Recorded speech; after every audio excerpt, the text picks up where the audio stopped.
Hey guys, happy Wednesday. Thanks for joining me on this live, whether you're here in person or listening later.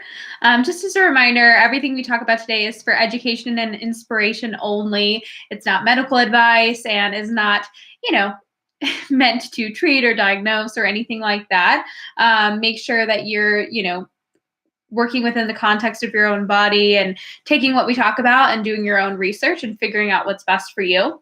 I'm going to kind of bounce in between the questions being asked and then ones that were pre-submitted. I try to get to the pre-submitted ones as much as I can, but I want to prioritize the people that are coming in person. So I'll kind of bounce back and forth. But we did have some interesting pre-submitted questions that I think you guys would like to hear. So first question, how often do you use your Forever Healthy Hair Aspirin Niacinamide mixture? I kind of vary it. I probably use it like 3 or 4 times a week, if I'm being honest. I don't like to put it on my like super clean hair. So I usually do it the night before I'm going to wash my hair. So if I'm washing my hair every other day, then I'll do it, the night, every other day. If I wash my hair like every 3 days, I might do it like for 2 nights. But I find that if I use it, I probably have to put some dry shampoo in the next day. So that's why I don't use it every single day, but probably at least 3 times a week, upwards of like 4 or 5. My son has ringworms popping up all over. He's 10. In your personal opinion, is Dissolvable okay to give to him? Systemic enzymes are harmless, correct? Systemic enzymes can be blood thinners, so you would have to find a dose appropriate. I've never heard of them used with children. Now, that doesn't mean that they aren't used with children. I don't have experience with them with children. I can't remember, but I think Dissolvable is a pretty high dose, so I would be careful with that. And then when it comes to ringworms, a lot of times it has to do more with like fungal issues. Sometimes something like an enzyme, I don't know if that would take care of it or not. Have you heard of Nutrafol supplements for hair? Curious to know if any of your clients have found success with it. No. I mean, I've definitely heard of it, and I have heard of a lot of people using it, worked with some people that are using it. Hair loss is pretty common, as you guys probably know. And there are actually some nutrients in it that I don't like. It has like a very like anti-stress blend, like herbal blend, ashwagandha, things like that. And then it just like really focuses on all the minerals and vitamins that could be contributing to hair loss. But here's the deal, guys. If you're struggling with hair loss and you're not getting to the root cause, no supplement is going to fix that issue. So some people, there's a very select few people who are losing their hair because they have a zinc deficiency or because they have a biotin deficiency. But a majority of people, they have those deficiencies for other reasons, and those reasons are driving hair loss. So replacing that nutrient isn't actually going to fix the hair loss. And so I hope that makes sense, but it's naive of us to believe that one supplement is going to take care of our hair issues, especially supplements that are very expensive, have very good marketing behind them. I'm not saying like it would work or won't work for you. I'm just reminding those types of supplements are often too good to be true. Sleeping much better through the night, but I've noticed that just as my alarm goes off in the morning, I get a sudden hot flash, no night sweats, just at 1 a.m. What could cause this? I've talked about a lot how the alarm and the sound of our alarm, or actually like dreading our alarm, can cause stress in the morning and adrenaline surges, especially if you're using the alarm on your phone. I highly, highly, highly recommend not using the same sound every single morning, and also getting an old-fashioned alarm clock. So the first thing you do is not listen to your phone. Phones induce a lot of stress and people just don't realize it. But that's of course by design. And so I think it's really important to get an old-fashioned alarm and wake up to something that you're not going to predict, aka like the radio. I found that little trick to be very helpful for people who have what I call like the alarm adrenaline surge. It's actually pretty common. I've had several clients ask about the importance of orgasms, and I don't know, so looking for your input. Are they necessary for good hormonal health, or like a cherry on top? They're definitely going to flood the system with, endorphins and beneficial hormones, but this actually differs from male to female. because males, they're actually expending a lot of energy and they're going to have to replenish the semen. And so that can actually be quite the drain and quite the suck for men. And I mean, if you think about it this way, like it can be that way for women. Oftentimes it's a little less of an energy suck for women. And the endorphins and the happy hormones that are going to come with the dopamine, I should say, that's going to come with an orgasm is going to be beneficial. But I don't think like you should be like, oh my gosh, you need to be having one. I think the context totally matters. If it's just a cheap orgasm induced by a vibrator, that's going to be different than a connection with a partner, or somebody that you're in a relationship with, and things like that. So again, context totally matters. Other good vitamin E brands other than MitoLife. There's quite a bit. I have a whole post on my Instagram dedicated to vitamin E. Like I've said before, Unique E is a good brand. Thorne's Ultimate E is a good brand. Life Extension's a good brand. Even Swanson's sunflower vitamin E is a fairly good choice.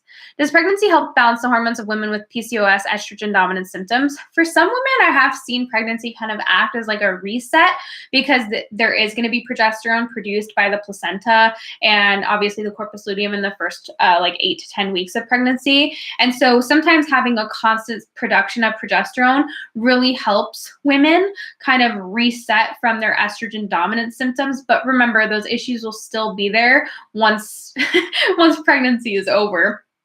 It's just one of those things where a lot of times women find that they feel better during pregnancy for that very reason. But I don't think it helps necessarily balance the hormones all the time, but it can sometimes act as like almost like a reset for some women from my experience and kind of observations. What do you think about the Modere liquid collagen? I've never heard of that before. I need to look into that. Is powdered bone broth bought in the form of powder just as good as liquid? No, we're actually looking for that gelatinous bone broth, the jelly. You want that actually like jello, like the wiggle. That's what we want. And we don't want to venture too far from this nose to tail style of eating. Because then the proteins are going to start to be denatured. Like something that's in a powder is not giving us the same benefits as something that is gelatinous that we've either made or somebody has made to really extract the gelatin from tendons, ligaments, those joint tissues. Hi, Jess. Thanks so much for all that you do. I'm wondering about vitamin D supplementation. Is it ever a good idea during the winter? In my personal opinion, I don't think so. I'm a big fan of like Morley Robbins' work and the root cause protocol. I'm actually taking the course to become an RCP consultant right now. So I really have wanted to dive into the iron, vitamin D, magnesium research more. And vitamin D deficiency is a symptom of a bigger problem. It's often like either iron overload, magnesium deficiency. There's a lot of minerals that we need to make vitamin D. Vitamin D is actually a hormone. And so, in most cases, just supplementing hormones without asking why we're deficient in a hormone is usually not a good idea. And my question would always be why. I'm very careful with supplementation of vitamin D. I used to do it a lot. I've learned my lesson there. It didn't really fix any problems for me. My goal from like a health perspective is I want to be able to manufacture enough vitamin D in the summer to store up enough throughout the coming months. So that is, of course, like everyone's opinion differs on that, but that's my personal opinion. I would be opting for red light, supporting my thyroid, getting my magnesium levels up, working on my fat-soluble vitamins like vitamin A and vitamin E, vitamin K. Those are all things that are going to be beneficial for our manufacturing of hormones. Let's see. I skipped to the end. You guys know it always happens.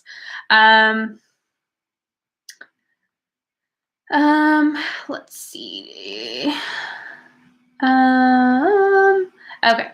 Any advice on lowering A1C, a good resources for diabetes in general? Well, remember that hemoglobin A1C can be actually manipulated by a lot of different things.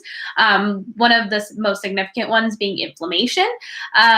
So I've seen this a lot with people who are super inflamed. They have like pretty high HbA1c, and then over time, as they get their iron overload in check, they get polyunsaturated fatty acids out of their diet. They're balancing their blood sugar. They're getting their stress hormones down. They'll see their hemoglobin A1C actually reduce. I've seen this like so many times.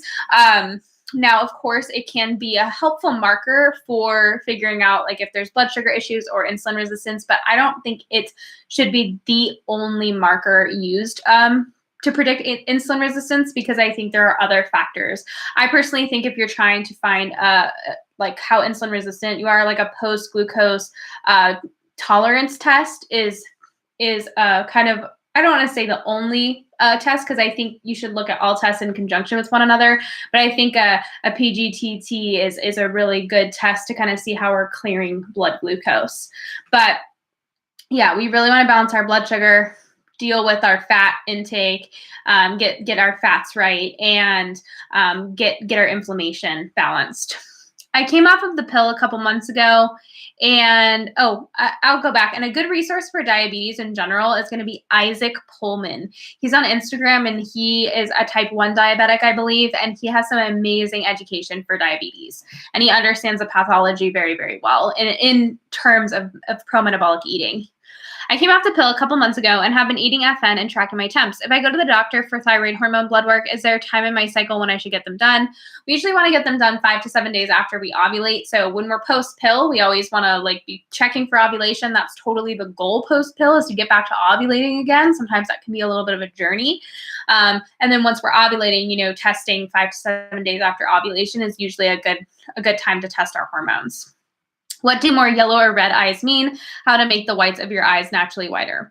I've heard some different things. I've personally heard a lot about liver and kidney health in regards to the brightness of eyes. I know that when I was really sick, my eyes were very, very dull and kind of yellowy. And as I supported detoxification and balanced my blood sugar, got stress hormones down, like over time, the whites of my eyes got much, much brighter. But when I'm tired or when I'm depleted or when I'm exhausted or I'm going through seasons where I'm maybe not taking care of myself as much as I should, I do find that my eyes are much duller. Dark circles are going to be there. Those are usually signs that we're under stress. I have Hashimoto's and I'm considering starting aspirin. Yeah, I think it's something to think about. I know I listened to a really great podcast episode from Ben Belty, and it was on, I think, Matt Blackburn's podcast on MitoLife, but specifically Ben Belty was really good at explaining how aspirin would or the compounds found in aspirin would have been part of a natural diet. I found it just incredibly fascinating. For me, it really helps with my inflammation issues. I prefer a pure aspirin powder. I find that the Jerry Care, even just though it just has starch in it, sometimes gives me a little bit of digestion issues. Dissolving it in warm water helps, but if I can get the pure aspirin powder from Health Natura, I prefer it. Hi, Jessica. Your thoughts on Shilajit, what to take it, and why do people take it with coffee? Thank you. So I love Shilajit. I think it's a great, almost multi-mineral. You can consider a multi-mineral. It's fulvic acid, so it's those humic substances that you would find deep in the earth. Very rich in minerals. It's pretty much like dead plant and animal matter that has had time to break down. So really rich in minerals. I really like it. For me, it gives me really steady energy throughout the day, and I notice a big difference in detoxification. It totally moves iron for me and helps with my iron issues. And as I've talked about in other lives, I talk about iron issues all the time because that's something that I definitely have been working on for years and years and have to continue to work on. I have a very unique history with iron. So I try to save people from going through the same pain that I have to go through. But it really helps for me with iron issues. And I think a lot of people take it with coffee in the morning just because it's after breakfast. A lot of people in the pro-metabolic community have their coffee after breakfast, so it's an easy vehicle. I take almost all my supplements with my coffee after breakfast. It's just a way that I remember to take them. Plus, it's much more enjoyable on the way down. You know what I mean? What causes face puffiness? I think for a lot of people, there's a lot of different things. I know you have to kind of look at the context of your issues. For some people, it can be like inflammation. For some people, it's water retention. There is kind of this phenomenon that they call like moon face with people who are really hypothyroid, like people that have really puffy faces. It's usually the puffiness around this area. You can actually Google it. Like I think it's called moon face or something like that, which is a phenomenon that happens a lot when people are hypothyroid. Having trouble combining protein and carb for a quick snack. I can't tolerate dairy yet, and I have a very sensitive gut. Any snack ideas? Bone broth and fruit. Just having like a piece of chicken or a piece of like beef or something like that is sometimes like not very fun, but it works really well. I think sometimes investing in a protein powder can be helpful. For people who are dairy sensitive, I really, really like, if they're not egg sensitive as well, because usually people who are dairy sensitive are like sensitive to everything. But if you're not egg sensitive, then like a paleo protein, there's a brand called Paleo Protein. It comes in like this brown bag and it has like egg white protein and beef protein. Beef protein is interesting because it's not from the dairy part of the cow, it's from the actual beef. So I find that like beef protein and egg protein can be helpful for people who are maybe struggling with the dairy portion, and it can just help you get protein in, because then you can now have like a quick protein shake with coconut milk and a piece of fruit.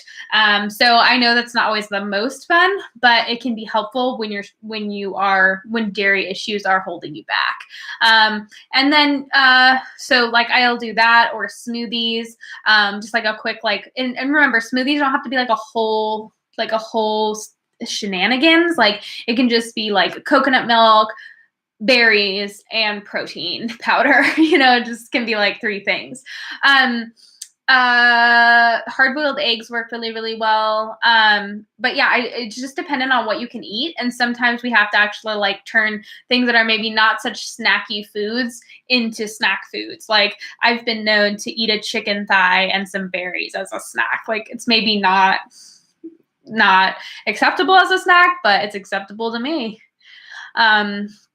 What are your thoughts on aspirin for Hashimoto's? Like I said before, like for me, it has really helped. From the research, there tends to be a lot of beneficial, contributions that it might, positive effects that it might very much help with.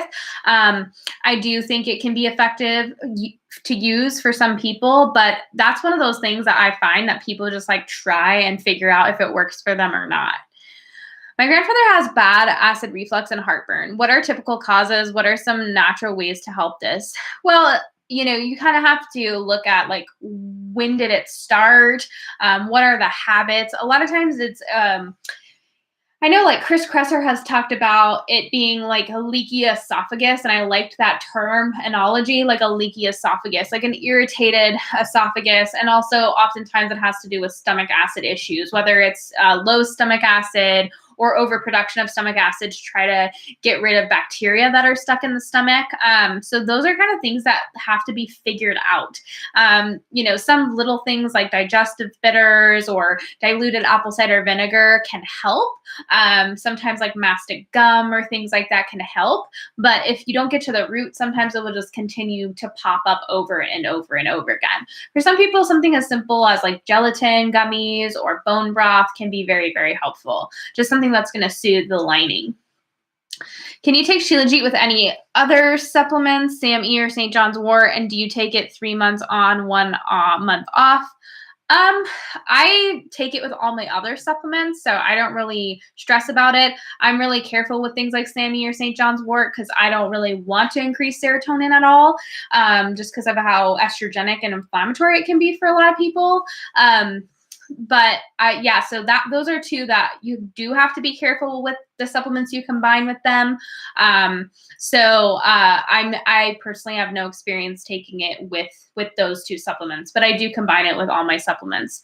And do you take it 3 months on, 1 month off? I wouldn't say like I have a specific pattern. Usually I'll take it for as long as I'll usually buy, when I buy supplements, I often buy 2 or 3 bottles. And so when I buy like 2 packs of Shilajit, oftentimes it'll last me like 2 or 3 months. And then if I run out, like I do tend to take like a week or 2 off. Usually it takes me a few weeks to get around to ordering something again.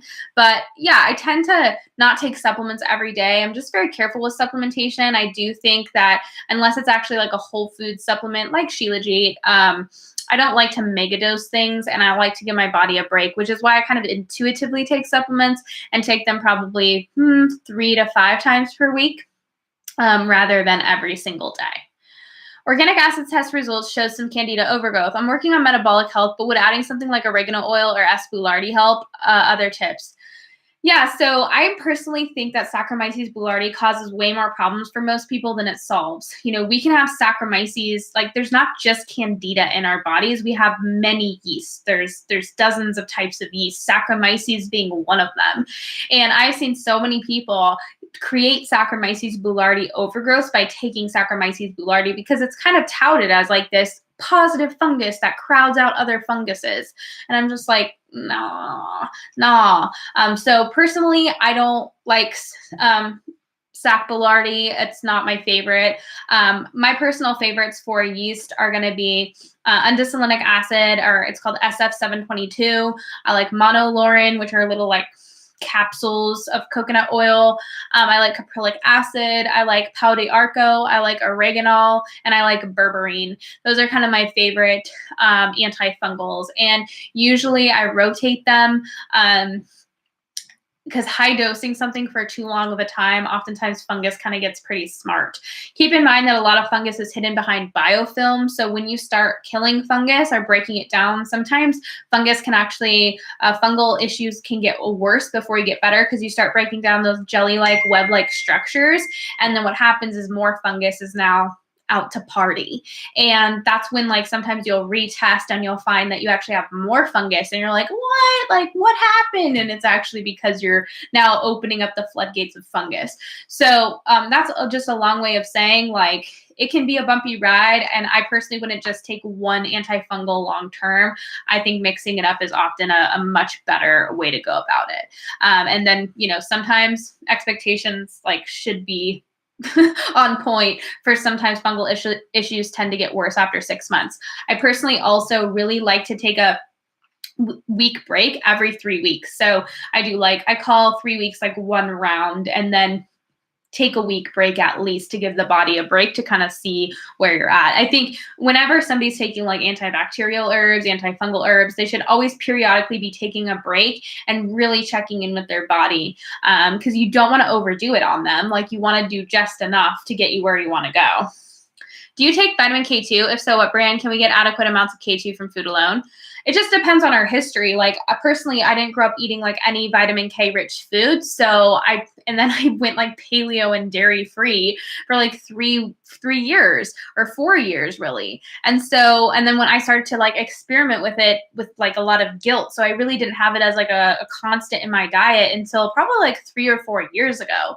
And so, you know, I went my first like 24-ish years not having dairy on a regular basis. And so for me personally, like because of my history, I don't think I'll ever be able to get enough vitamin K from foods until I've kind of replenished like the vitamin K that I need. But depending on our history, I think like that's going to be different based on the person. I personally like the brand called Enovix. I don't like high dosing vitamin K2. I've kind of made that clear with a lot of people, unless people have a really bad calcium shell or they are like they have like lots of calcification in their tissues, because vitamin K2 decalcifies things. It helps calcium get from the soft tissues into the hard tissues like the bones and the teeth. Problem with that is if you're already hurting for calcium, you're going to shuffle that calcium into the bones and the teeth very quickly and sometimes cause calcium to be too low. And so this is why I don't high dose a lot of things, but I specifically don't like high dosing vitamin K2. And that's why I like a brand called Enovix. It's about 600 micrograms. It's not a crazy amount.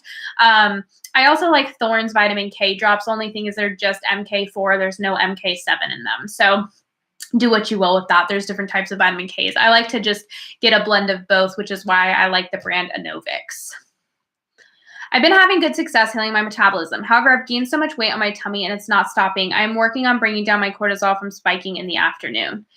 Yeah, so a lot of people experience this. I personally experienced it. I mean, I'm going to show pictures one day on Instagram or in a YouTube video, honestly, just sharing with you guys. Like, I'll show you my progression from when I was running off of stress, keto, low carb. I was very lean.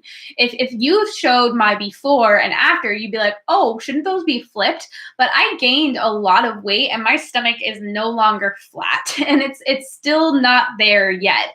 It's taken some time for my body to really stop putting fat near my vital organs. Why was this? Well, my body was very stressed out for a very, very long time. And I don't blame it for wanting to protect itself for the first time in a long time because I've now given it the resources it needs.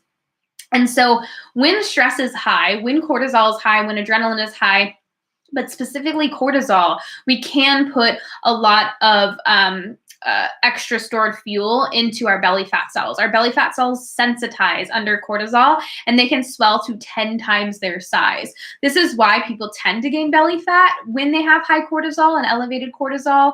And so it's a very good idea to really focus in on those adrenals and really focus on balancing blood sugar. Now, if estrogen dominance is an issue, that can be another one that really shuffles fat into the belly cells. So all that to say is, like, we really want to work on stress. We also want to replenish the adrenals with the nutrients that they need and make sure we're not estrogen dominant.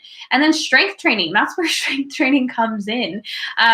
So it can be a kind of a longer road. A lot of people are used to losing fat using adrenaline, which is why they'll gain it all back. So it becomes this pattern where people try to lose weight using adrenaline. They do tons of cardio and tons of exercise and undereat. They get their flat stomach. And then the minute they stop doing all those practices, they gain it all back.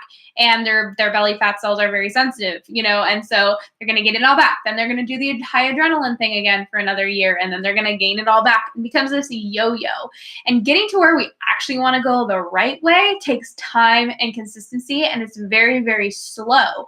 But once we get there, a lot of times we actually can stay there without having to bounce constantly back and forth.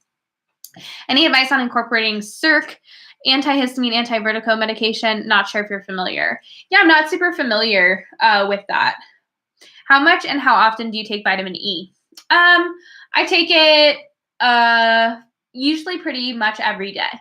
And that is really dependent on what issues you're struggling with. I think for a while I played it safe and tried like once or twice a week, but I found that I really, really respond well to taking it every day. But I started very, very subtle because I didn't want to overdo it. Can anything help tinnitus? I've heard a lot of people saying that their tinnitus is because they have a severe magnesium deficiency. Then I've also heard people say that their tinnitus was fixed because they were vitamin B1 deficient. And the interesting thing about those two things is the magnesium and B1 function well together. And so it makes me wonder if both are a part of that issue. And then, of course, like some people have found that it's structural. And so seeing a chiropractor has really helped. But if it's not structural, I have heard of a lot of people telling me that magnesium and the B1. So those are areas that I maybe need to explore research further. What could cause the crusting around the eyes in the morning and the watering of the eyes? Every morning I notice there's a lot. I'm not sure. I would guess like dust or something environmental. A lot of people like never open their windows or allow like the air to freshen up. So sometimes people are sleeping in like really dusty, stagnated air that needs to be kind of aired out, especially in the winter. I think sometimes we forget like it's very important to get fresh air into the house or our living area. My teeth have become super sensitive since eating pro-metabolic and more carbs. Is this normal? I think taking care of our teeth is really important. And if we are leaving like tons of carbs on our teeth all day, that's definitely going to be a problem. This is why I like highly, highly recommend people rinse their mouth out with water every time they eat, after they eat. It's just a quick swish, swish, swish, and you can swallow or you can spit it out. But it's important to rinse our teeth off. But some people have gut issues can definitely contribute to tooth sensitivity. Minerals can contribute to tooth sensitivity. There are a lot of factors, but a lot of people, it's a mineral issue, and sometimes it has to do with fat-soluble vitamins like vitamin K. So figuring out what's making them sensitive is important. Like, are there any patterns? And then moving forward and trying to figure out like what the factor is there.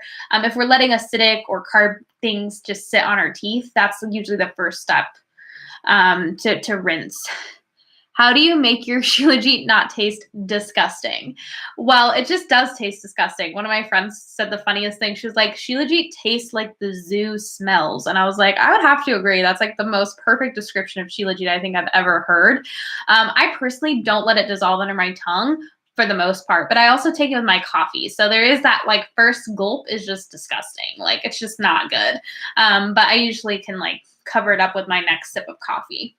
How to better support hypothyroid symptoms while doing fully nourished? Cold sensitivity, fatigue, headaches. I would continue to really work on blood sugar balancing and do the things that are helping those issues resolve, like really watching temperatures and pulses. Because cold sensitivity, fatigue, headaches, like those are all hypothyroid symptoms. And so focusing on getting our body converting and using energy better is a really good idea. If balancing our blood sugar and eating nutrient-dense foods is not working, I would kind of evaluate, like, are we getting the right minerals that we need? We really need to be consuming bioavailable copper. That's the most important thing for thyroid issues. It's the most important thing, which is why liver and oysters are very important foods for hypothyroidism. Like, they should not be underestimated and they should not be overlooked ever. And then fat-soluble vitamins, specifically like vitamin A and vitamin K and vitamin E, are also very, very important, specifically vitamin A or retinol.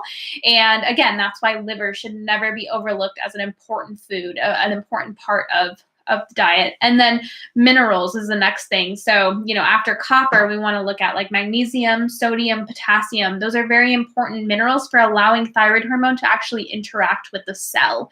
And so if we don't have those minerals, no amount of thyroid hormone in our blood will ever allow our cell to uptake it.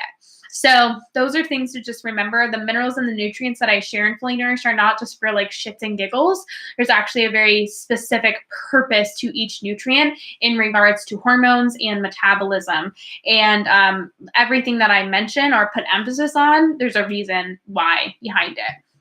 So I would review, if you're already on point with like eating every 3 hours on the dot, eating within 30 minutes of waking, maybe review the adrenal cocktail, review the minerals and the fat-soluble vitamins sections. What are your thoughts on chewable or dissolvable GABA supplements? I think they can be effective at lowering stress. The problem with GABA supplements is they can often downregulate your ability to produce your own GABA, and that can be a problem. Like, we want to be able to create enough GABA on our own, but I think that they can be helpful tools. I prefer L-theanine, glycine, and magnesium, those for actually increasing GABA over time. What do you think about quercetin supplementation? I've been seeing it for immunity lately. So I've always seen that it's like a good iron chelator. I've traditionally, like in my training, have seen it being used for like antihistamine or like natural allergy issues. But I think like it can be a helpful tool for sure. The MDs I talked to believe that if you have systemic candida, you have to be hospitalized and basically on your deathbed. Any idea why they don't believe in any other cases? Yes, of course, if candida gets so bad systemically, like, yes, it will eventually get to a point where it would overtake the body. But, a lot of times traditional MDs like don't believe in intestinal permeability. They don't believe in something called SIFO, small intestinal fungal overgrowth. So if you don't believe in those two things, how could you ever believe that fungus is leaking into the bloodstream? They also believe that because so our bloodstream is connected to our gut via something called the hepatic vein. That hepatic always means liver. And so when things are entering the bloodstream from the gut, they're going to go through the liver first. And so a lot of people think that like the liver is going to filter all, if there is bacteria leaking into the bloodstream, the liver is going to filter it all and put it back into the gallbladder and back into the small intestine. The problem is these systems sometimes start to spiral out of control, and to trust that our organs that are already so burdened are just doing their jobs perfectly and efficiently, I think is kind of naive. So I don't see why it's not possible for little bits of fungus to start reaching areas that it's not supposed to be in. Plus, we already have fungal microbiomes. We have fungal microbiomes on our skin, fungal microbiomes in the vagina, fungal microbiomes in the gut. And so to say that these fungal microbiomes can't get dysregulated as well is just kind of, again, like naive, just with a lack of understanding. But yes, I mean, systemic in the form of like a full blown, just your body has been taken over. Of course, that's problematic. But as we've learned, there's many shades of health issues, and oftentimes, like I see that a lot of MDs just see in black and white. They only see like you have something or you don't. You know, you have it or you don't. You're either dead or you're not. You know, and it's like there's like some shades of gray in between. I would have to say. Do you find maple syrup or maple cream could cause more distress because it's a sucrose versus honey that's just fructose? I feel like when I eat a lot of maple cream, I get gas. Gas is not always a bad thing. I think a lot of people think that like we should not have gas. I think that a little bit of gas is actually a good thing. It means things are moving, bacteria are doing their work. When we have absolutely zero gas and it's paired with constipation, a lot of times stuff is just systemically absorbing and absorbing and absorbing over and over again. It's not good. So gas, in a way, like if we have excessive gas, obviously that's problematic. But if we're dealing with gut issues, sometimes gas is a sign that the bacteria are acclimating. This is why when you first implement something and you get die-off, or you kind of are shifting the microbiome, a lot of times there's gas involved, or there's constipation, or kind of like digestive upset. It's because when the microbiome shifts, it's not always comfortable. And so I see that some people, like if anything causes any type of negative reaction, they just like shy away from it. And I'm like, well, give it a period of a couple weeks and see if your body adjusts. The bacteria are very good at like adjusting, but they do need time to adjust. They can't just like be like, oh, I know how to use this, like let me use it. You know, they need some time to adjust, but oftentimes the body will adjust. So I can't say yes or no. Everyone's a little bit different with what their body likes versus what it doesn't like. But I wouldn't determine like my body's use of something based on just gas alone. I would be looking at like temperatures, pulses, and just overall like how I'm feeling as well. A lot of times, like I feel very warm and happy after meals that work for me. And I feel like very satisfied as well. Is it normal to be really tired all the time while starting FN? I could sleep for 10 hours a night and some days take a nap if I wasn't working. Well, if you're used to running on stress hormones and adrenaline, which obviously a lot of people are just running off of stress because their body doesn't have enough of the raw materials to support great metabolic function, a lot of people do find that they immediately get tired at first because they're no longer running from an angry bear. And so that immediate fall of stress hormones or that period of time, the first couple of months is often a time where you need more sleep, you need more rest, you're kind of a little bit more tired until you can get your metabolic function up. Because there is that kind of weird limbo where you're no longer running off of stress hormones and your metabolism is still trashed. And so you do have to wait for your metabolism to kind of pick up and be supported to start actually getting real healthy energy. What might cause more breakouts, specifically whiteheads, after incorporating a more pro-metabolic way of eating? I've also been on vitamin E, Shilajit, and beef liver caps for the past month. Sometimes people are just mobilizing estrogen, iron, and it's kind of just this period of time that they need to go through. There is like this increased movement of crap from the tissues. And so sometimes that just happens. A lot of women get like a little bit of acne or estrogeny symptoms, heavy periods, whatever it might be. Or if you're implementing new supplementation, a lot of times detox reactions can occur if you go too hard, too fast. So sometimes like vitamin E is specifically famous for that, but I've seen people just implement vitamin E and beef liver and it's like, oh my gosh, what happened? So everyone's a little different. I usually say like give everything 90 days. And if something's getting absolutely obviously worse after 90 days, then there's something that you're doing that's not working. But if it's just 90 days and over that 90 days, you're progressively getting like slightly better and slightly better, that usually means, okay, it's like a period of detox. I hate that word, but like it's a great summary of what's going on. Like the body's functioning better. It's starting to mobilize things. It's starting to break things down, and you're starting to, get them out of the body via the detox pathways. Like that's a good positive thing. But if we just feel like we're getting worse and worse and worse, and like nothing's getting better, or our issues just getting progressively worse, sometimes it can be the dairy, which is usually because of a fungal issue. A lot of women have fungal overgrowth. If we've ever been on birth control or have taken at least like one round of antibiotics, a lot of times we have fungal issues. Are you a fan of SF722 Thorn brand for vaginal yeast infection? I do like SF722 for gut stuff, especially like fungal stuff. I take a nap almost every day that lasts between 1.5 and 3 hours long. When I wake, I'm craving sugar in the form of fruit or juice or coconut water. I want something cold, refreshing, and sweet. That's very interesting. It sounds like these naps are depleting, but I don't understand why. Is that normal? That is interesting. It doesn't necessarily mean they're depleting. Especially if it's like 3 hours, and did you eat like right before you took a nap? A lot of times if we're going longer than, 4 or 5 hours, our body is needing something. Sometimes sleeping in the middle of the day can be stressful for some people. Sometimes the body's actually doing work while we're sleeping. There's a reason why our body needs to sleep. This happens for a lot of people when they are sleeping extra long at night or taking naps. Like there's a purpose for sleeping, right? Our body's not just like laying there sedentary doing nothing. Our body's clearing toxic proteins from the brain and performing autophagy and recycling cell systems. Like there's a lot of things happening while we're sleeping. And if our body's finding that it's needing sleep, it's something interesting that we have to remember. There's something going on while we're sleeping that might be energy intensive. That's not necessarily bad. Sometimes it's good, but we do just need to listen to our body. Do you think stiff upper back, neck can be related to metabolic issues? I think it can often be related to stress and poor posture. A lot of people who are stressed hold a lot of tension right here because they're clenching their jaw.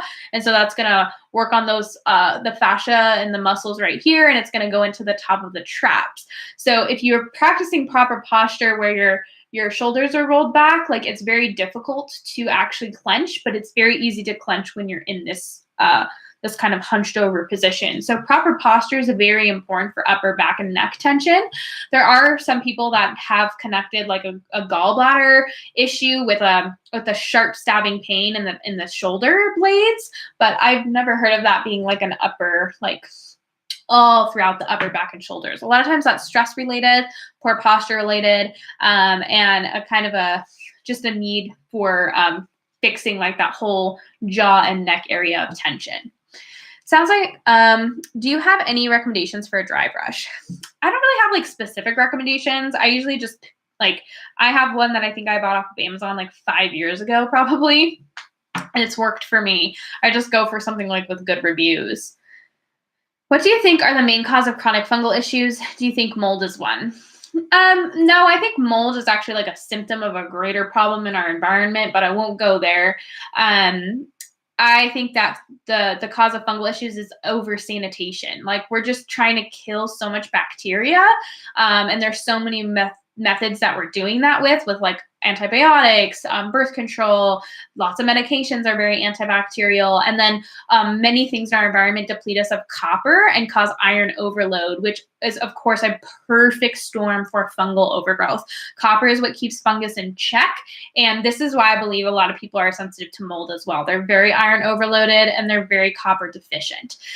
So that is my kind of like a root cause understanding of mold and fungus. I do think that that's why when you go in and you just try to kill fungus and kill fungus and kill fungus without dealing with the root cause, it's just going to keep coming back because it's feeding off of iron. It's not being kept in check by copper. And, also all of our digestive systems have kind of broken down when we're under like excessive amounts of stress as well. But, and then, antibiotics have just wiped out our whole microbiome. Cause, to say that, so believe it or not, we have trillions of bacteria that have this perfect ecosystem. And when we wipe a third of them out, they're never going to grow back the same. No amount of probiotics can fix trillions of bacteria. The balance will never be the same. And many people have been on rounds and rounds and rounds of antibiotics, and that just wipes out the microbiome. And it never functions the same again. Like it truly doesn't. There are ways to get it back to, almost good, but every round of antibiotics does create space, and fungus loves to take up space. Hi, Jess. So just had my progesterone blood level tested 7 days after ovulation. What's an optimal number? We usually like to have it above like 8 nanograms per deciliter. So that's usually how they're measuring it. There's other ways to measure it, but usually like 8 to 10 is really optimal. And then 5 to 7 is usually like mediocre, but 8 is usually a good number. I'm getting a CT scan with contrast. Can you tell me what contrast do to the body? Should I detox somehow from it? I don't know much about that. I have heard so one of my clients got a CT scan and she got the contrast with the blue dye contrast, which I think is what it normally is. And she took an Epsom salt bath afterwards, like a detox bath. And she said like the whole bathtub turned a bright blue. So all that junk came out of her skin.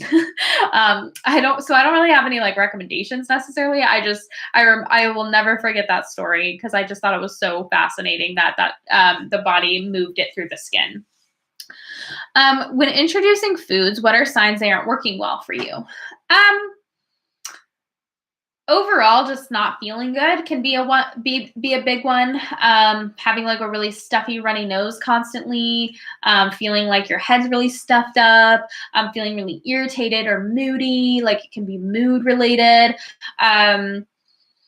Obviously digestive symptoms, but obsessing about those things is usually going to result in us reacting to a food. Like we're reacting to foods for a purpose. It's not the food's problem. It's our body's problem that needs to be fixed. Now, of course, like foods that are expressing too many issues, sometimes it just is better to keep them out of the diet, but just keeping it in mind that it's not the food's problem. It's our body is very imbalanced and the food is expressing an issue. So just kind of keeping that in mind and really changing even our language at how we're blaming foods, because that mentality will completely determine how we're digesting things. I introduced a little cheddar and I didn't get bloated or gas like I usually do, but acne-wise, I can never tell because I've had cystic acne for so long. Well, if we've had cystic acne for so long, it's not the dairy causing the acne. If we've cut dairy and we still have acne, it has nothing to do with the dairy. I try to remind clients and people of that. It's like because we're bombarded with these messages of dairy causes acne, right? Like there's so many people out there right now saying dairy causes acne. And I'm always like, okay, then why do people still have acne without dairy? Also, why do people who eat dairy not have acne? So obviously dairy does not directly cause acne. What is it expressing in the body and why do some people have it and some people not? Of course, it's a bacterial issue. It's a liver stagnation issue. It's liver related, it's gut related, and it's not the dairy itself. Do you have any favorite Instagram health accounts you follow or enjoy learning from? Yeah, I have a ton. I will actually post on Instagram like all my favorite people in the pro-metabolic field. I have a list of like 40 people that I love to follow. I try to surround myself, not to be like an echo chamber, but there's so much health misinformation out there. And if you're following too many things with too much conflicting like information, it's often just overwhelming and kind of stressful. But I love like Innate Functional Nutrition. She's one of my favorites. I love Real Food Gangsters. I love Meg Langston. But I'll do like a whole post on my Instagram stories of all the people I love to follow. Post-ovulation, progesterone is often blamed for pre-period constipation. Is this warranted? If so, how? Why does it constipate women? I never hear negative talk about progesterone, so that's why I asked. Well, a lot of people believe that automatically women have high progesterone during the luteal phase. The problem with this is like most women are estrogen dominant during the luteal phase, and estrogen totally slows digestion down. Whereas progesterone can cause like everything to kind of slow down just because we're not as stressed. But I've never seen that be the problem. Like I've never seen somebody that's like, oh, I feel so great. My metabolism is great. My progesterone levels are great. Like I'm so constipated.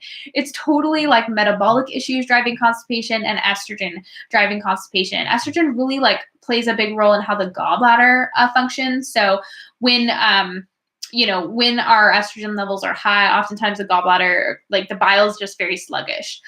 So yeah, I've definitely heard that before, and I just like don't understand why. There are a lot of like people that have a lot of misinformation about progesterone. It's almost like they're blaming progesterone for what estrogen is doing, and I just don't really get it. I do think like there's some propaganda involved for sure. Why do doctors recommend vitamin D supplementation and synthetic C supplementation? Are the studies they refer to bogus? That is a question. A lot of times doctors, remember, are not nutrition researchers. They're not health researchers. Just kind of keep that in mind. Doctors are often practitioners. They're working with people, and they often just, they stick to what they know. That's we tend to like glorify doctors, but I find that a lot of them like don't really know a lot about research, especially current research. A lot of them are not up and up on what's going on. They kind of like learn a specific way of doing things and just do it that way. Or they kind of pick and choose what they like to do. They're not always like researchers. They're not always like critical thinkers in the sense of like, why is something happening? What is going on? Like it's often like, well, I learned it this way and this is how it is. That's just my observation. I'm just saying. If you eat liver for early dinner and take activated charcoal hours later before bed, would that cancel out any nutrients, minerals from the liver I'm eating out for dessert? If you eat liver for early dinner and take out, no. I mean, I usually take activated charcoal about 2 hours away from everything else and don't really stress about it. I'm wanting to give my kiddos vitamin E. I think there are a few people in the pro-metabolic community that give their kids vitamin E. Personally, like my plan is to be good about supplementing vitamin E while I'm pregnant and breastfeeding, so that they'll have a lot in their tissues, and also they'll get some in the breast milk. And then that will probably carry them over for a while. And then I probably will give my kids just like a little bit at a time. Like I probably would, I'm careful with fat-soluble vitamins just because they can store up in the tissues very easily, and kids often need a lot lower of a dose than we do. So yeah, I haven't really looked in how I specifically am going to exactly do vitamin E, but I know there are people in the pro-metabolic community that do have kids, and so they would probably be good to look at. Like I think Fallon, like a Fallon's Meal Plans has some kids, and I'm trying to think of who else that like would give their kid vitamin E. I'll have to think about it. Is the 7-week average resting heart rate on a fitness watch like a Garmin useful data?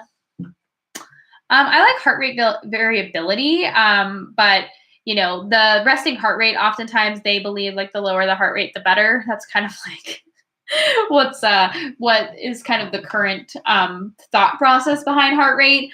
But so I don't see why that would be that useful.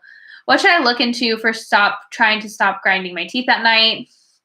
I would be looking into like stress before bed, tongue placement. So, is the tongue pressing against the teeth, or is it actually sitting on the roof of the mouth correctly?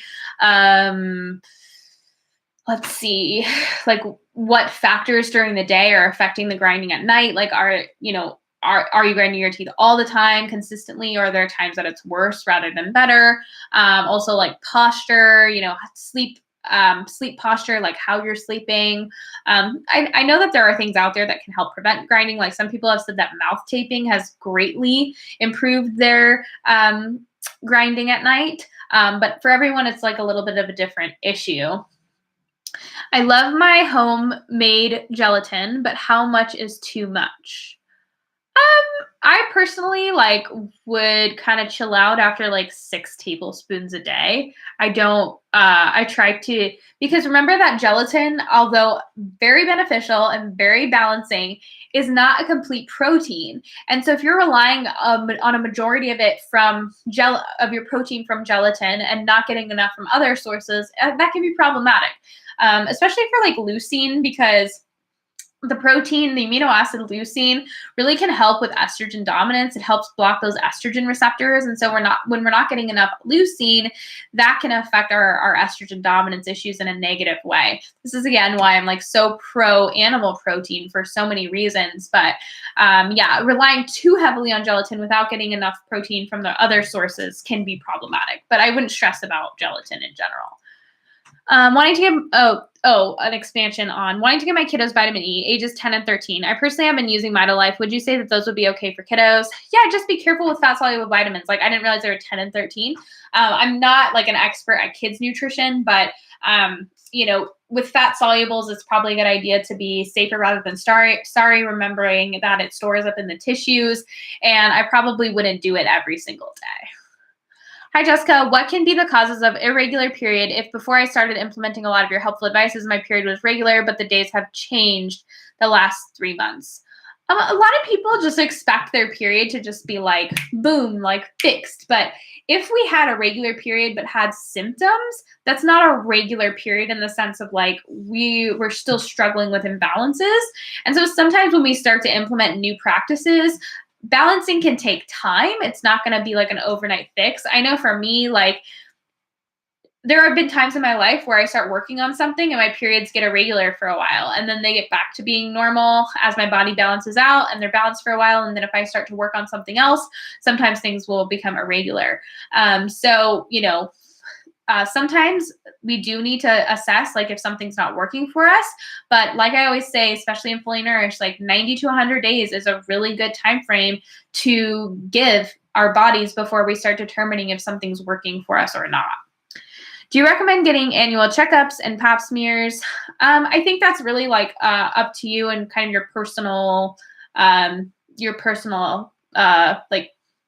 convictions on that.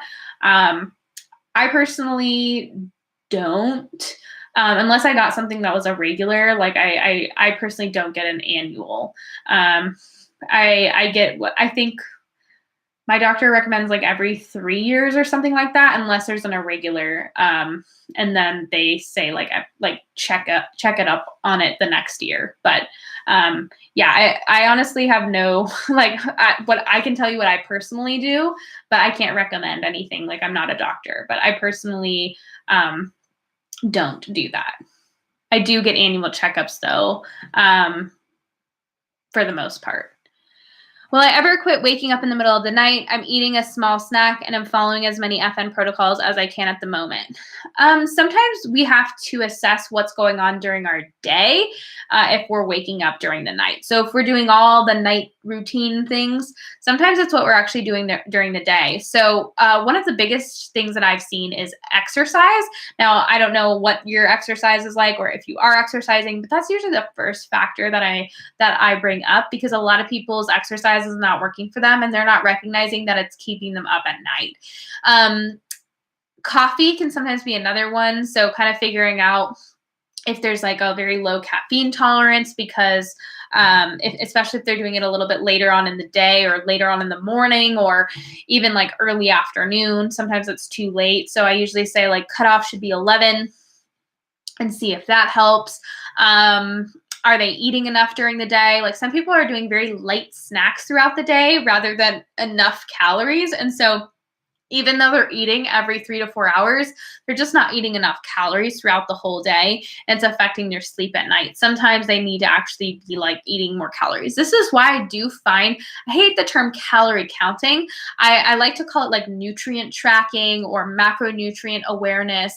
I do think using an app like Chronometer for a couple of days even can be so helpful for women who aren't triggered by it, because you can clearly see, you can visually see how many calories, what you're just regularly eating is, and if it's a good balance of protein, carb, and fat. A lot of women find that they're like, oh, wow, I don't eat enough protein, or like, wow, I'm not getting enough of vitamin C. And that's why I like Chronometer, because you can kind of determine, like, I can set 6 meals. So I put 6 sections for meal 1, meal 2, meal 3, meal 4, meal 5, meal 6. And then I set goals. So I say, like, okay, I'm following a 200 calorie diet, and I'm trying to get, this many carbs, this many protein, this many fat. And then I just kind of see what I'm regularly eating. I just loosely track what I'm eating and see if it's aligning with that. Because it can be really helpful data if we're like trying everything and nothing's working. Sometimes it's something simple that we're overlooking.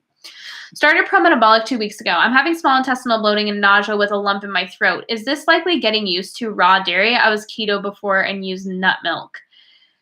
So if we're just going all in with pro-metabolic from keto, if you're a fully nourished student, you probably saw the lesson on transitioning, like how it should be done a very specific way. It's not a good idea to just dive feet first or head first, because keto is a physiological response to starvation. So oftentimes people who are keto have gotten themselves into a very insulin resistant place. They're not responding to carbohydrates well at all. And if you just jump into eating tons of carbs again, it's not gonna work out well. Plus, a lot of times people who are keto, their digestive systems are moving very, very slowly, just because thyroid is usually very low. And so jumping in again with a bunch of carbohydrates that are moving very slowly through this bacterial, fungal ridden place is usually a great recipe for fermentation. So really relying heavily on the raw carrot salad at first can be helpful, and really implementing the very maybe small amounts of carbohydrates every other meal, or really gradually increasing, can be very helpful. Being mindful of the type. So I really think that starches should be not the first thing that's implemented. I think a lot of people who, especially if they've been keto for a long time, need to slowly transition themselves. Like starting sometimes with just a little bit of fruit and then slowly increase over time. But yeah, it's not always an easy transition, and 2 weeks is really not a long time. I've heard you say you like the BioRay Liver Life for the detox lemonade. What about the Liver Lover? That one contains the micronized chlorella.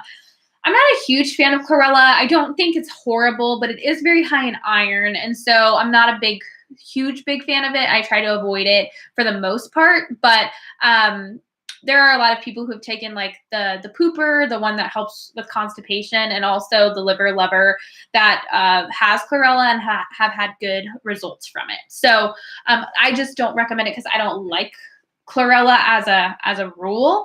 However, I have nothing against it. I like Liver Life a little bit better.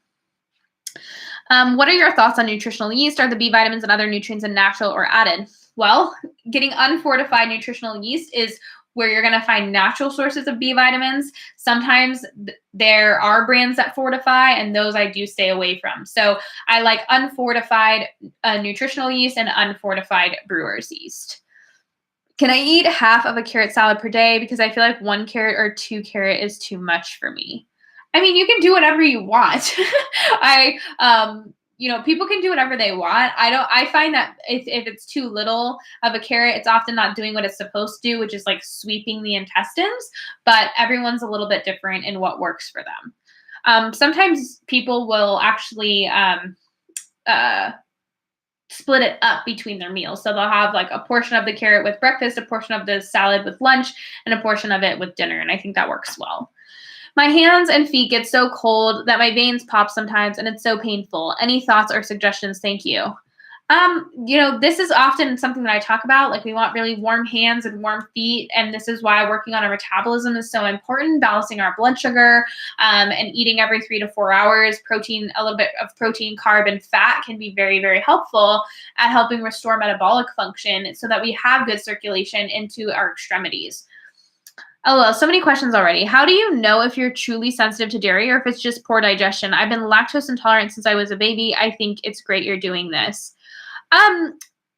So when it comes to dairy, it's a lot of times people do have poor digestion when they're lactose intolerant, which is why they're lactose intolerant.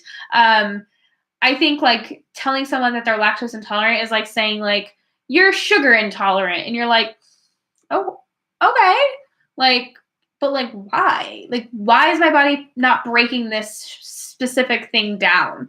That's always the question. And so oftentimes it's like an enzyme deficiency. It can be thyroid issues that are determining how we're digesting dairy. There are a lot of factors. But I do think that, lactose intolerance is kind of a very broad term. Finding out why we're not digesting dairy is a good idea. And usually it's poor digestion overall. What does it mean to feel physically full but still hungry? I think a lot of people experience that when they are, not getting the nutrients that they need. Sometimes it's a calorie dense meal, but not necessarily a nutrient dense meal. There's a difference. So those are kind of things that I think are good to explore. I also sometimes think that people do need to eat a little bit more often.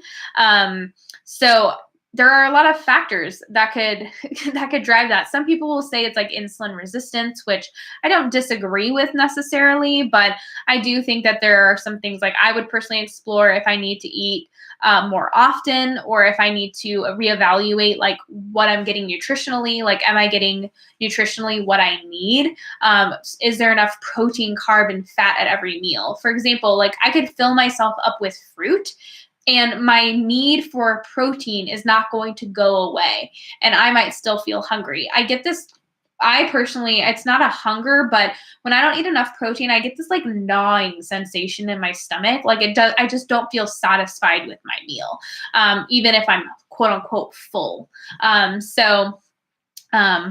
Yeah, I couldn't tell you what it is for you, but those are some things to maybe explore. What are your recommendations for collagen gelatin? I think they can be a very good kind of complement to our overall diet, and they definitely help balance out like the proteins we're getting in muscle meats and dairy and things like that. But they should be a part of an overall bioavailable protein-rich diet that includes meat, eggs, dairy, and shellfish, fish. Those are all things that can provide really good sources of protein.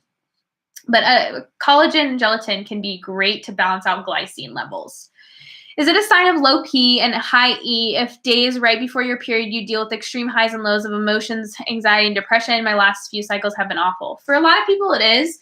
Sometimes it's just very imbalanced blood sugar or low magnesium that can be a factor as well. But I find that when my progesterone is low, like I get so just like down in the dumps the like 2 days before my period.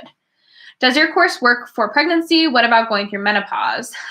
It's nourishment is appropriate for every season of life. I think particularly for prepping for pregnancy and also during pregnancy, there are a few things that I probably wouldn't do in pregnancy that are already optional in Fully Nourished, like the detox lemonade or things like that. Like, it's not a good idea to push any type of detox while you're pregnant. It's just a good idea to focus on nourishment.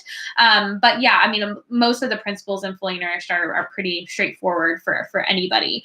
As for menopause, it's not different. I think, again, nourishment is appropriate for every season of life. I do think that women who are going through menopause sometimes have various stages of hormonal issues. So a lot of them are struggling with iron overload, and their thyroids are a lot more sluggish because of it. They're often estrogen dominant, especially if they're in that first couple of years of menopause, and very progesterone deficient because they're no longer ovulating. And so those are factors that need to be kept in mind. If you're no longer ovulating, you're no longer making progesterone, and that's something that can be important. And so I do tend to talk about the importance of progesterone throughout Fully Nourished. And for someone who's menopausal, like that usually does need to be supplemented if they want that progesterone. Me again. I also have the BioRay Loving Energy from my functional medicine supplement graveyard. Wondering if you're familiar, recommend. This one contains licorice and some other roots. Yeah, I'm not super familiar. I have perused BioRay and I do like some of their blends, but I'm not familiar with exactly what's in there. Licorice is an interesting one because it's not always good if you're already super stressed out. A lot of people will say it's an adrenal adaptogen, but I have seen it blow people's cortisol out of the water, and I'm not a big fan of it for that reason. But I do think that there are some really balancing blends that contain licorice that can be beneficial. I'm just not familiar with that particular blend. Have you heard of Best Bone Broth? They sell it as a thick syrup, and then you add a spoonful to hot water. Pretty tasty. Yeah, I've never heard of that before. That's interesting. I feel good when I consume fresh liver. I can get high quality very inexpensively. Would taking 1 ounce a day of fresh be okay versus the desiccated, or do you think it's too strong?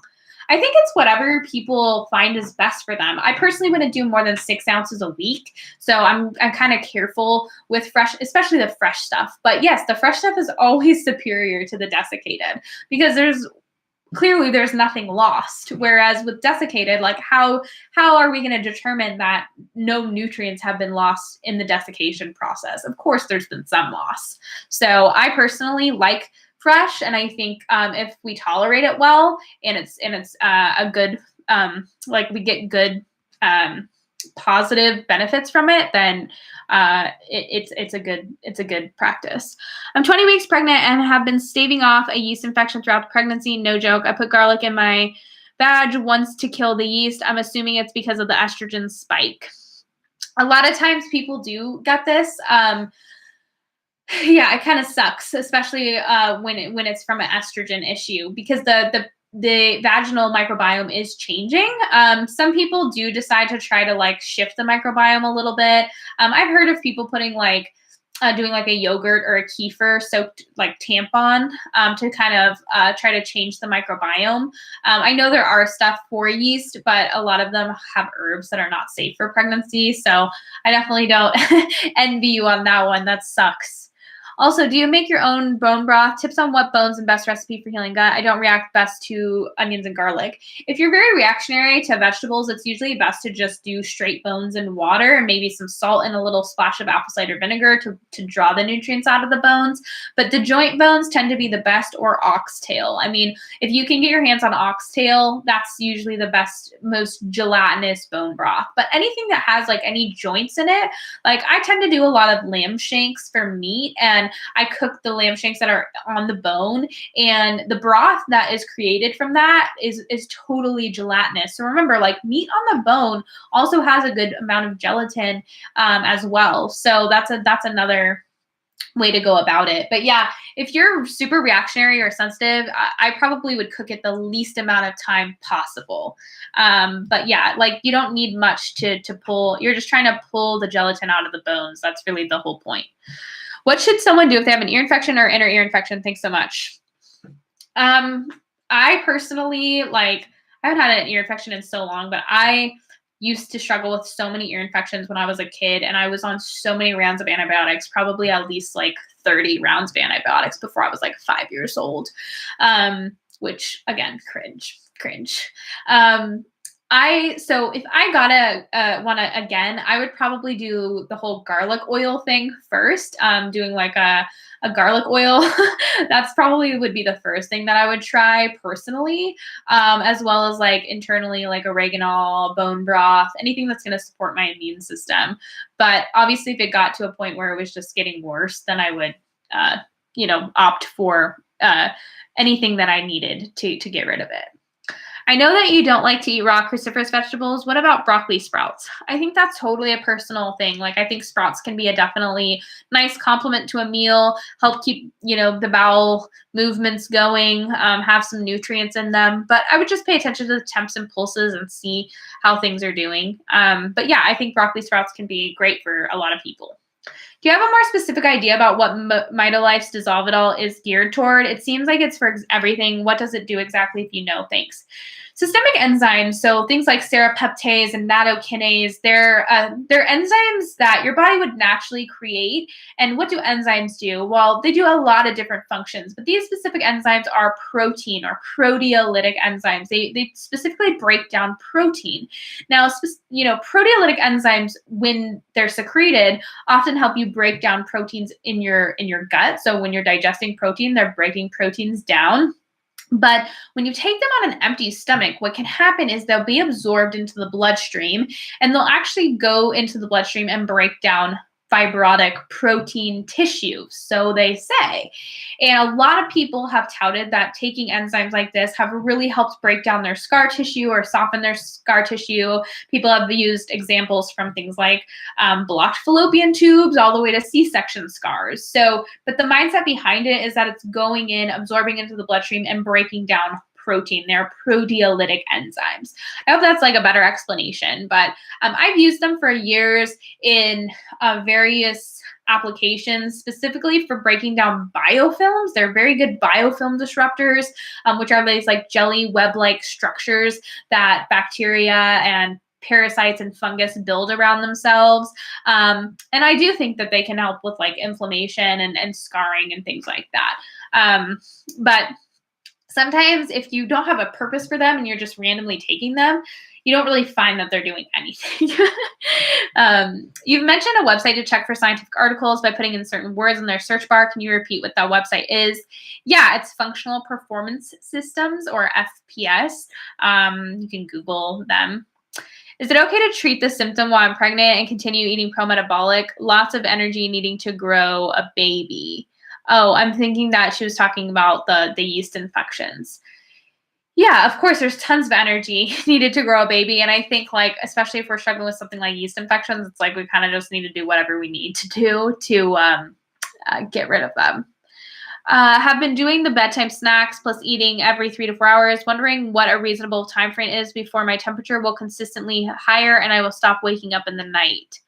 Yeah, I know you said that before, and it's kind of one of those things where if we are not sleeping well at night and we're doing all the things, then we need to actually look what's going on during the day. What are we doing during the day that's affecting our sleep at night? Sometimes this can be not eating enough calories. Sometimes this can be our exercise isn't working for us. Sometimes, there's a lot of factors. So what's going on during the day that's affecting sleep at night? And sometimes it can take some time to figure out what it is. Trying to troubleshoot helping my daughter with eczema. My mom suggested my Branch Basics product because she said the soap made her skin dry when she visited before. Do you think Branch Basics could contribute to eczema since the ingredients are so clean? I've used it for years, but her suggestion has me worrying about it. Any other recs of clean laundry hand dish soap if I do try switching? Yeah, I mean, I would just make my own products, honestly, and I do usually do a blend of that. So I tend to use a lot of, like, I buy big like 10-pound bags of baking soda, borax, vinegar, like a big, gallon jugs of vinegar. And honestly, most of my cleaning products are made with those couple of things. Like, I'm trying to think of what else, because I do use Branch Basics, but sometimes you need like a little extra. Oh, and like non-chlorine bleach for stuff that's like really a little like too hard to clean. But yeah, I personally I did that for years before using Branch Basics, and Branch Basics is kind of nice because it's convenient. But yeah, I mean, I could easily go back to like vinegar, baking soda, borax, like those types of things. I'm taking an SBO, like a soil-based probiotic for histamine issues. I have constipation and need to keep things moving in order to heal my gut, so I'm using a prebiotic powder. Is it too much cellulose and irritating? Is it? That would be my question for you. Everyone's a little different. And if we are getting constipation, we do want to do anything we can to keep it clear. So I think, like, again, everyone's so different, and just figuring out if something's working for us is important. I couldn't tell you if it's too irritating for you or not. Do you ever recommend CGMs for making sure blood sugars are balanced while eating pro-metabolic? Yeah, continuous glucose monitors. Those are really popular, and I think that they can be helpful at kind of just tracking your blood sugar. However, if your blood sugar is not balanced, figuring out the perfect blend of protein, carb, and fat for you is important, but there are other factors to kind of consider. So I think that's a long way of me saying, like, they can be totally helpful tools. Sometimes, like, gathering data can be very helpful, but sometimes gathering too much data can actually be stressful. So just trying to figure out, like, what you need, because there are many things that affect blood sugar, from gut issues to iron overload to magnesium deficiency to potassium. And so sometimes when people are looking at data from like a continuous glucose monitor, they're like obsessing over just what's going to balance my blood sugar, and not remembering like there are factors behind those things. And you're not going to, like, sometimes if you're struggling with those issues, it's not going to be an overnight fix. But I personally don't like recommend them. I try not to do data overload for a lot of people. But I can see how they could be helpful for some people to kind of track like what's working for them. Does pro-metabolic eating help with ADHD? There are some people I think that have ADHD that have experimented with pro-metabolic eating, but I can't say like yes or no. Shilajit makes me feel awful, even just one a day with food. I take Mitolife. Yeah, if Shilajit makes you feel awful, it's often like a detox reaction, and so sometimes people need to cut them in half or cut them into fourths and just start very small. Usually it's because there's iron involved. I've been implementing some of your tips over the past 6 months or so. My one big issue still remaining is bloating and gas that prevents me from wanting to be intimate with my husband. Any advice? A lot of people who have bloating and gas are usually struggling with gut issues. Some other things are like, what are we eating throughout the day that's contributing to that? Is the bloating and gas? It's worse. If it's worse at night, oftentimes like what we're doing there during the day isn't working for us. Most of the time, women who are balancing their blood sugar and eating enough find that their bloating goes down by a lot. If that's not the case, then oftentimes we have gut issues that we need to work out. Sometimes, eating the raw carrot salad every day is very important, as well as maybe sometimes figuring out like if we need a probiotic, like a spore-based probiotic, and then making sure we're pooping, like we're having regular bowel movements. A lot of women are not having full and satisfying bowel movements, and so there's a lot of waste being, left in the colon, and that's contributing. The raw milk local to me is from grain, corn, and silage-fed cows. In this case, would you personally choose an organic grass-fed pasteurized milk if looking for the best quality and have gut issues? I would figure out what my body does best on. I can't say that for you guys because I don't know how you're reacting to those things. You know what I mean? Like a lot of people ask me like, what milk would you choose? And I'm like, I would choose whatever I digest the best. I would try to pick something that's high quality, especially if raw milk is not being fed organic. Like it's not, it's probably not worth it, especially if it's genetically modified. So I would be careful just because raw milk like does have a tendency to be very sensitive to what the cow's eating. Favorite brand of casein powder for milk powder pancakes? I personally don't use casein for my milk powder pancakes. I just use Now Foods organic, non-fat dairy milk powder. But I guess casein could be used. It would probably taste pretty nasty. I use naked casein for like smoothies, and I mix it into my ice cream at night. How to track blood sugar. Never done it. What to use to do it, as well as brand. Thank you. Personally, I think tracking blood sugar can kind of be a scam just because it's so expensive. Oftentimes you're paying about $1 per test strip if you're using a very accurate monitor. Not all monitors are accurate, and so the really cheap ones with cheap strips are often not going to give you the readings that you need. And so the pricier monitors, the strips are astronomically expensive. So, if you've decided to undertake the tracking of blood sugar, usually you want to track like your fasting blood sugar, and then you want to track like how you're clearing meals. So 40 minutes to an hour after a meal is how you track blood sugar to see how you're clearing it. But remember, like if we are clearing it and we're still having blood sugar issues or insulin resistance issues, we could be clearing it into the fat cells. That's why there are other factors that we want to track, like tracking just blood sugar without looking at temps and pulses is honestly kind of useless because if it's not contributing to a better metabolism, then it's kind of not working well for us. What could it mean if it's been 4 months on FN and starting to have a day or two of darker blood spotting before my period fully starts? I would be just keeping an eye on it. Some people say spotting is because of low progesterone or estrogen, but sometimes it just happens. So those are things that I keep an eye on. What would you recommend doing if you get food poisoning? If I got food poisoning, I would take a ton of activated charcoal. right when it happened. That's kind of like what I would do, because usually it's a parasite. When cooking fruits, do all fruits usually become more digestible? Example, berries, apples, pears, cherries. I get gassy from berries. Didn't know if cooking them should help. Yeah, because the fibers are breaking down. The pectins are now much more digestible. So yeah, typically cooked fruit is easier to digest. How to work on fixing bloating. Chewing your food and being mindful while you're eating is very important. A lot of people are sitting there eating while they're scrolling on their phone, doing all types of other things, yelling, angry, sad, and they're just like scarfing down their food. Sit, don't look at your phone, don't watch TV, and enjoy your food. Chew it, smell it, taste it, like actually let it be an experience.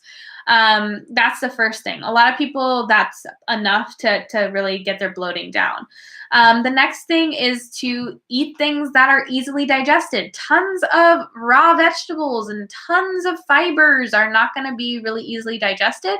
They're just bacteria food, and bacteria are what's making gas. They're the ones that are off-gassing all those gaseous gases, I guess we could say. So that's, not giving the bacteria a bunch of food and actually working on digesting foods ourselves is a good idea. Sometimes adding in digestive aids can be helpful. Things like diluted apple cider vinegar, digestive bitters can really be very helpful. What is your opinion on acupuncture to help with period cramps from a pelvic floor physiotherapist? I think it could be great. I personally don't love acupuncture in and of itself, but if a practitioner was using it in conjunction with other modalities, I probably would like it a lot more. So if I decide to start aspirin, do you think starting with 325 milligrams is fine, as long as I start it with vitamin K? And is it fine to take for the long haul if it works well for me? I can't tell you yes or no on that. That's something you have to kind of figure out for yourself. Do you think that it's possible that the uterus could have shifted into a retroverted position that would cause period cramps? I mean, I guess it's possible. I'm no expert in regards to the structural stuff. Why should you try to avoid enzymes in cheese? Honestly, I just have no idea what it is, and I'm curious. A lot of times it's just food additives, vegetable enzymes, that can be irritating to the gut. They're just made in a lab, food science and all that jazz. How would you suggest ruling out endometriosis? I would ask a doctor about that, but oftentimes different doctors have different ways of trying to discover if there's lesions or scar tissue or the endometrial tissue is,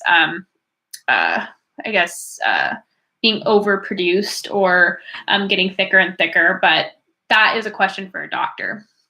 Would you take Shilajit during pregnancy when you didn't try it before? Someone recommended it to me for improving hemoglobin. Would it be good in tiny amounts? Thank you, Jess.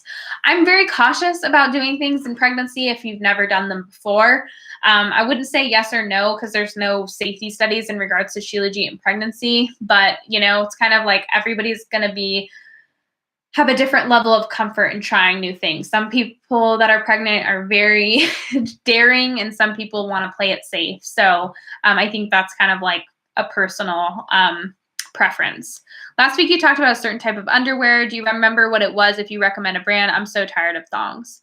I just kind of said natural fibers. So, remember polyester, rayon, those are all plastics. They're made from plastic. They're not natural. They're synthetic fibers, meaning that they're made in a lab or a factory. So natural fibers are ones that come from plants, things or animals, cotton, silk, what else? Wool, linen. Those are natural fibers that have been around for a really long time. Leather. Those are all going to be a much better option. And so cotton is usually the choice when it comes to underwear. So I think some brands that I know of are Pact, P-A-C-T. There's some other brands. There's honestly not a lot of brands of underwear that are organic or just cotton or natural fiber. Are kiwis a good fruit to snack on, or cranberry sauce? Thanks. Both great. Both very fun. How much milk do you think you drink per day? Me, I don't drink a ton of milk. I'm not somebody that chugs a bunch of milk. There are people that like to do that. I don't do well with a ton of liquids. I need like physical food that I can chew. Call me crazy. But I do use milk like in coffee. I'll make like a latte. So that's probably like 8 ounces. I'll use probably like 8 ounces in a smoothie. So, probably around like 16-ish ounces. I sometimes add like a few ounces to my ice cream at night with casein and kind of make like this like weird thick shake. So yeah, I mean, I don't like drink milk straight, but I probably drink maybe like 20 ounces a day. How much vitamin C should we get daily? Wondering if I'm getting enough from food alone. It just depends on our needs. Like if we're super stressed adrenally, we're going to burn through that vitamin C very quickly. I aim for like at least 2,000 milligrams a day from food, and I can't hit it. So I take Pure Synergy's vitamin C, like Whole Foods vitamin C. Do you have an effective protocol and or know of any specialists who help males with cystic acne? Thank you. I would work with Travis Harris, FNTP. Acne is a metabolic issue and is so much more than just being acne. A lot of people who have acne have other issues going on. Hi, Jess. What can I do for severe period cramp relief? Get to the bottom of why you have period cramps in the first place. Magnesium is usually very important. Blood sugar balance is important. And a lot of times we got to deal with our estrogen dominance issues if we have them.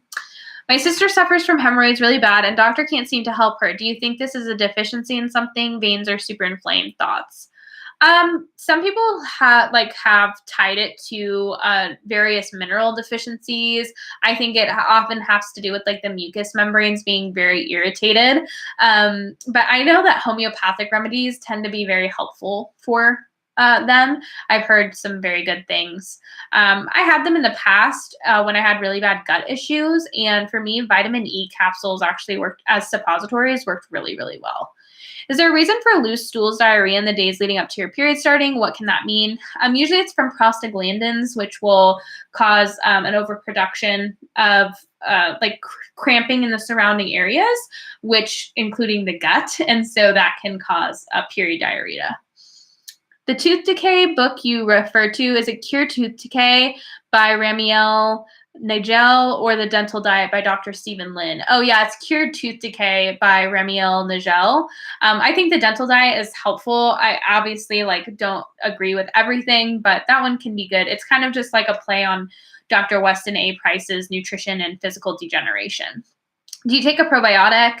Yes, I usually take Just Thrive. I also really do like the Gut Institute's Bifido Maximus probiotic. I know this may be a sensitive topic. Do you know an abortion pill may affect our hormones? Would it be similar to a miscarriage, or how long it would take to recover from something like that? I would assume yes. I would assume yes, but I haven't looked into it much. What can I do about vaginal dryness itch during my luteal phase? I've been eating FN for several months, but this symptom happens before my period more often than not. I would be looking into my fat-soluble vitamins, vitamin A, vitamin E, those types of things. I know that there are women that actually make suppositories with like cocoa butter, which is very rich in vitamin A and vitamin E, or actually use like vitamin E suppositories. But those are things that I would be looking into. Is there a specific thing I should be focusing on for dark circles under the eyes, more specifically in a child? If it's a child, oftentimes there's food sensitivities involved or like food allergies sometimes. And it could also be like stress related. A lot of times like dark circles can be because of like liver or stress. But for kids, oftentimes it can be food sensitivity related. Do you take vitamin E while trying to conceive? Should I stop after ovulation? I personally would. It's like one of the most like fertility boosting vitamins I think ever. I upped my dose of coconut water powder and got chest palpitations. I guess I should just reduce and wait longer to gradually increase. Yes, if you do too much potassium without, balancing sodium and magnesium, that can be problematic. So you want to be focusing on sodium, potassium, and magnesium all together. Do you have any opinion on the adaptogens Astragalus, Hisho-Wu, and Chaga? Recently heard some good things about them, but would love to hear if you think there are negatives in taking them. I've heard some good things about all three. Like Chaga mushroom, I've heard great things about. Hisho Wu, I know, is like kind of popular in a lot of female adaptogenic like herb blends. And then so is astragalus. I think like with all adaptogens, I think I've mentioned this before, it's just kind of finding like what works for you. I've seen some adaptogens be so effective for some people and then some be not effective at all. And so it just really depends on the person and like what they respond to best. When you talk about taking glycine, do you take it in a supplement? It can be taken in a supplement. It can also be found in foods like collagen and gelatin. So I personally do a blend of both. I like to have glycine on hand for stress or helping me sleep, but I don't think it's like necessary. I kind of like tools like that. What supplements do you take on the regular? Magnesium, vitamin E. Well, I'm still working on certain things in my health. So like I always say, like health is kind of in layers. Right now, I've been really working on recovering from like last year, which was really stressful. And then I've been really digging into like iron toxicity. And so I always do supplementation based on labs. Very rarely am I like just randomly supplementing things. But some basic ones that I pretty much always stick to are magnesium in all forms. I do bicarbonate, I do topical, I do glycinate, and I do malate. I do sodium and vitamin C every day. So like lots of sea salt, lots of vitamin C.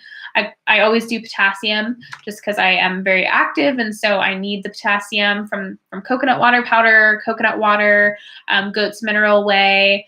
And then I always do vitamin E, and I pretty regularly do Shilajit, I would say often.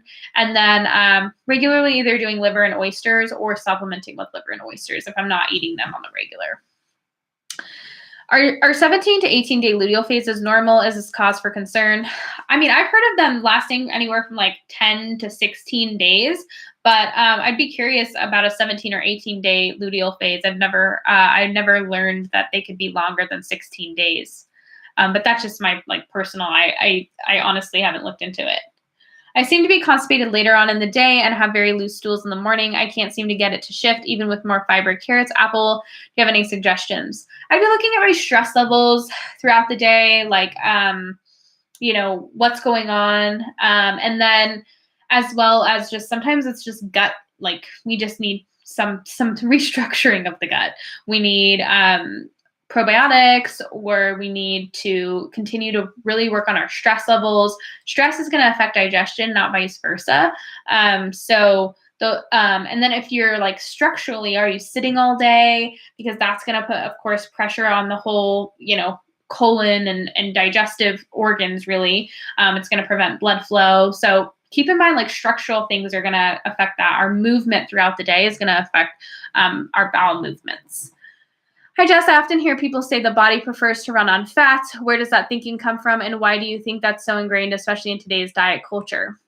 I don't know. It's like literally a lie. That's like the weirdest thing. That's the weirdest thing about it, is like fats are very important. They provide a lot of fat soluble minerals like copper and fat soluble vitamins, which can very much help metabolism. But no, the cells do not prefer to burn fats. I don't know. Like that's just a fact. Like I don't get it. The cells can burn fat, but they don't prefer it. That's their backup system. Yeah, and I don't know why people say it. I truly think it's kind of like this sick game of telephone where people are like, the body, burn fat for fuel. And then everyone's like, the body prefers to burn fat for fuel. And then it just kind of is like this weird thing that everyone's repeating. And I'm like, no, it actually doesn't. What are your thoughts on acetaminophen? I had to take it as the last resort for a couple of days during my period, and I think it's caused me to be constipated. Sorry if TMI. I think like all NSAIDs that are like second generation COX inhibitors can be problematic for a lot of people. They do kind of really hurt the mucous membranes in the gut and and they're harsh on the liver. Again, like we shouldn't feel bad about taking them, but we should get to the bottom of why we need to take them in the first place. Do you ever change up your adrenal cocktail recipe with other ingredients? When do you like to drink it? Yeah, I change it up all the time. Sometimes I do coconut cream. Sometimes I do heavy cream, raw cream. Sometimes I'll even do butter, which is kind of gross, but sometimes I only have butter. And then, yeah, I'll do like orange juice. Sometimes I'll do grape juice, apple juice. But if you're not doing vitamin C, then rich juice, then you have to add like camu or something like that. And then, yeah, I'll add like collagen or whey. I'll add different types of protein. But yeah, I mix it up all the time. Do you have any tips on prepping, recovering from surgery? I broke my nose years ago and finally fixing my septum, but never had surgery. Excited to breathe properly, but scared of the toll it will take. I don't think there's a reason to be scared, especially if we're doing something like we're fixing something that's going to help us lower stress in so many ways. Like breathing properly is going to lower so much stress. The temporary stress of surgery is probably going to be so worth it. So I wouldn't really stress about it. When it comes to like recovering from surgery, it's just providing the body the raw materials it needs to recover, just supporting the liver and things like that. What is the best time to take the detox lemonade? I think it has really helped my eczema clear up and have been having it every morning. I think whatever time works best for you. I've had people do it in the morning. I have people do it in the afternoon. Like I think it can be great at any time of day. Favorite dinner on busy days. If I need to like go out to eat, I'll usually grab something at Chipotle and just ditch the rice and beans and just do like some meat, some guac, a little sour cream, a little cheese, and like maybe 2 corn tortillas or something like that. I'm trying to think of like if I'm just cooking something really quickly. I usually think ahead, so I decide what I'm going to make for dinner the following day. So I'm like a big believer in decision fatigue. I think like decision fatigue is a real thing. I have to make 1,000 decisions in a day when you run a business. Like that's what you do. And so I don't like to make decisions in the moment. I like to plan my decisions. And so, or limit the amount of decisions I have to make in a day. And so that's why I decide what I'm going to make for breakfast, lunch, and dinner the following day. If I very desperately feel like eating something else, I will. But oftentimes I plan my whole day of eating the night before quickly. I use an app called Chronometer. I know it probably sounds like really weird, but I just plug in everything that I'm going to eat. I want things to kind of be balanced, and then I eat that for the most part. If I change something, like change up something, then I'll just delete it from the app and then like put in what I did eat. But that makes it easy for me. So if I'm going to have a busy day, I often will throw something in the crock pot in the morning, either like a roast, a pork shoulder for like pulled pork. Pulled pork is really easy because I can just pair it with some fruit. Like I really like to pair it with like sauteed apples with a little butter and brown sugar on them and call it a day. Roasts are very easy. I'll sometimes do baked chicken thighs. I'll just like marinate them the night before and then put them in the oven that day. And I can put them in really quickly and then take them out an hour later. But yeah, I often am doing like, if I'm in a big hurry, I do fruit with some type of protein. If I have a little bit more time, I'll do some type of potatoes. Any tips for hormonal acne in teens? Would beef liver help for the vitamin A? Recently realized Accutane is synthetic retinol and wondering if there's a connection. Yeah, a lot of people who have acne are vitamin A deficient. So yes, beef liver often really helps, as does oysters. If they won't eat oysters, oyster supplements can be helpful for the zinc. All right, guys, I'm going to answer 3 more questions. I'm sorry, I just don't want these Q&As lasting forever. And if I didn't get to your question, I will happily answer it next week. Do you think there is a period where the body needs to adjust when supplementing magnesium or any other mineral vitamin? All minerals are vitamins. Like you never want to mega dose something just all at once. It can be very problematic for so many reasons. Just because your body has been in this deficiency state for so long, you don't want to just overdo it. It's very good to be very slow and gradual. I'm struggling to get more vitamin K2. I'm allergic to olive oil, coconut, and soy, so supplements are not an option, nor is natto. I cannot afford goose liver either. Any other really good food sources? Butter, ghee. There's a supplement called butter oil that is pretty high in vitamin K, or what they call is like the X factor. Yeah, I would probably do butter oil if I was having a problem. Been eating pro-metabolic for 2 months. I recently had my blood tested the day before I started my period. My estrogen was in a normal range, but my progesterone was 1.9. Yeah, so any time progesterone's that low, oftentimes it points to not an anovulatory cycle for most people. I believe I ovulated this month. Does progesterone drop the day before, or is this a sure sign of low progesterone?